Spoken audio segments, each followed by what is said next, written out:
Welcome back. તો અમદાવાદ અને ગાંધીનગરમાં બોમ્બ બ્લાસ્ટની ધમકી જે મળી તેમાં ધમકીભર્યો ઈમેલ મળ્યો. કોર્પોરેશન ઓફિસમાં 3 ને 11 બ્લાસ્ટની ધમકી મળી છે, જ્યારે કે સીએમ ઓફિસમાં બરાબર 1 કલાક બાદ 1 ને 11 બ્લાસ્ટની ધમકી મળી છે.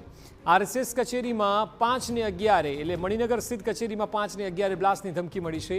10મી જૂનથી 30 સપ્ટેમ્બર સુધી અલગ અલગ કચેરી આરએસએસની ઉડાવવાની બ્લાસ્ટમાં એ ઈમેલમાં ઉલ્લેખ કરાયો છે. આરએસએસ કાર્યાલય પર બ્લાસ્ટ કરવાના ઈમેલ પણ મળી આવ્યા છે.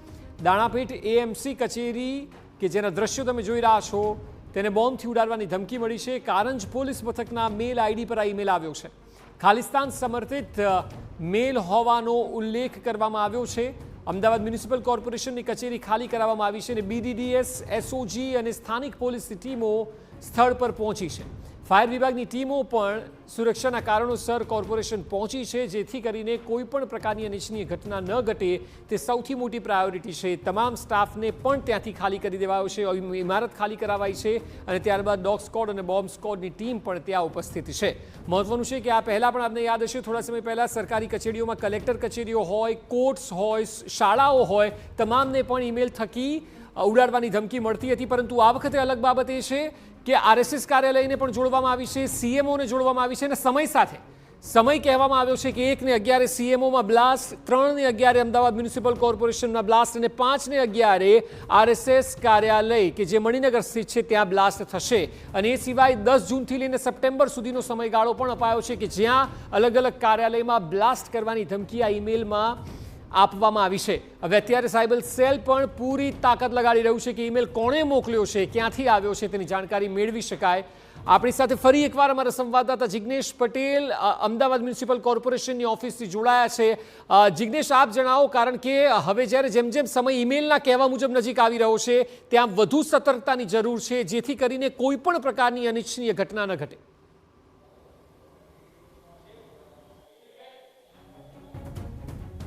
બિલકુલ સાચી વાત છે અક્ષય, કે જે રીતે સમય નજીક આવી રહ્યો છે કોઈ પણ પ્રકારે તંત્ર આ બાબતને કહી શકાય કે કોઈ પણ નાનામાં અમથી ભૂલ પણ ન થાય તે બાબતની તકેદારી રાખવામાં આવી રહ્યું છે.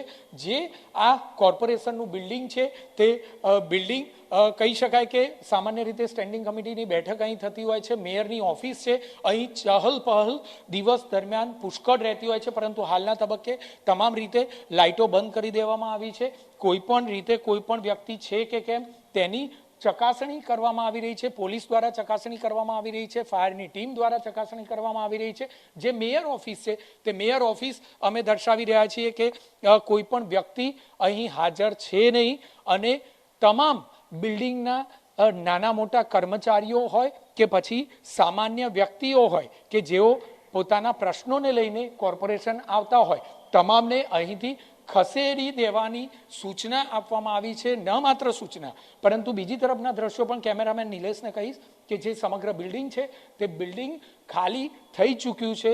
કોઈ પણ પ્રકારે કોઈ વ્યક્તિ અહીં જણાતા નથી. નોંધપાત્ર બાબત છે. આ એ બિલ્ડિંગ છે કે જ્યાં લોકોની પુષ્કળ અવરજવર રહેતી હોય છે. સામાન્ય દિવસોમાં અધિકારીઓ હોય, કર્મચારીઓ હોય. આ ધમધમતું જે બિલ્ડિંગ છે તે ધમધમતા બિલ્ડિંગને તત્કાલ ગણતરીની મિનિટોમાં ખાલી કરી દેવામાં આવ્યું છે. તેમના વાહનો પણ પરિસરમાંથી બહાર લઈ જવાની સ્પષ્ટ સૂચના આપવામાં આવી છે, જેથી કરીને કોઈ પણ પ્રકારની જે ઘટના છે તે ઘટનાને નિવારી શકાય. જે સીડીના જે દ્રશ્યો છે તે પણ અમે બતાવીશું કે જે ચેકિંગ કરનાર જે સમગ્ર ટીમ છે તે ટીમ કોઈ પણ જગ્યા પર ચેકિંગ કરી રહી છે અને સાથે જે બિલ્ડિંગ છે તે બિલ્ડિંગ ખાલી કરી રહ્યું છે.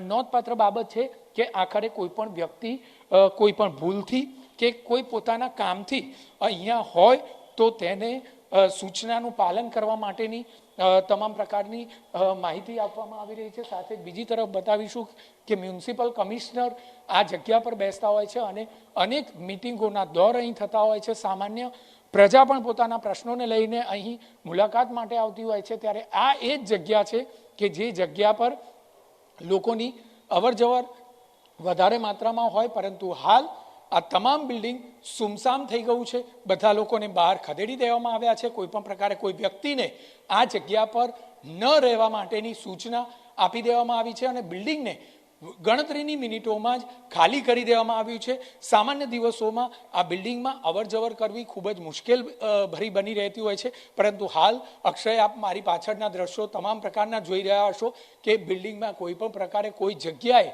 કોઈ વ્યક્તિ હાજર નથી. તમામ જે વ્યક્તિઓ છે તે વ્યક્તિઓને બહાર ખસવા માટેની સૂચના આપી દેવામાં આવી છે અને બહાર કાઢી દેવામાં આવે છે. હાલમાં બિલ્ડિંગનું ચેકિંગ પણ થઈ ચૂક્યું છે અને હવે આ બિલ્ડિંગનું ચેકિંગ કર્યા બાદ કોઈ પણ વ્યક્તિ અંદર પ્રવેશ ન મેળવે તે પ્રકારનું એક મેનેજમેન્ટ છે તે તંત્ર દ્વારા ગોઠવી દેવાયું છે. અક્ષય. જી બિલકુલ જિગ્નેશ, આખા મામલા પર નજર બનાવીને રાખજો, આગળ પણ અપડેટ્સ લેતા રહીશું. હાલ આભાર સમગ્ર માહિતી બદલ. તો અત્યારે આપે જોયું તે મુજબ અમારા સંવાદદાતા અંદર કચેરીમાં ગયા કે જ્યાં કોઈ વ્યક્તિ હાજર નથી તેટલું ધ્યાન રખાયું છે, કારણ કે ગંભીરતાથી આ ધમકીને લેવામાં આવી છે અને 3 ને 11 એએમસી કચેરીને બ્લાસ્ટ કરવાની આ ધમકી